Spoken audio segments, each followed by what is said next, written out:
আসসালামাইকুম। আজকে এসেছি জাতীয় বিশ্ববিদ্যালয় আন্ডারে ডিগ্রি অনার্স মাস্টার্সের কিভাবে ফর্ম ফিল আপ করবো তার নিয়ম দেখার জন্য। প্রথমে NUEMS ক্লিক করলাম, এর স্টুডেন্ট লগ ইন অপশন আসবে। এখানে রেজিস্ট্রেশন নাম্বারটা দিব, আমি রেজিস্ট্রেশন নাম্বার দেওয়ার পর সাবমিট দিব।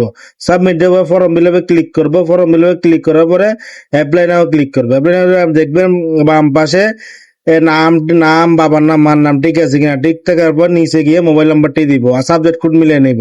সাবজেক্ট কোড ভুল হলে অবশ্যই কলেজে যোগাযোগ করব। ভুল না হলে সাবমিট দেওয়ার পরে ফর্ম ফিল আপটি হয়ে যাবে। এই সাবমিট দিয়ে দিব। সাবমিট দেওয়ার পরে ফর্ম ফিল আপ হয়ে যাবে। অ্যাপ্লিকেশন ফর্মটা আমি ডাউনলোড করব।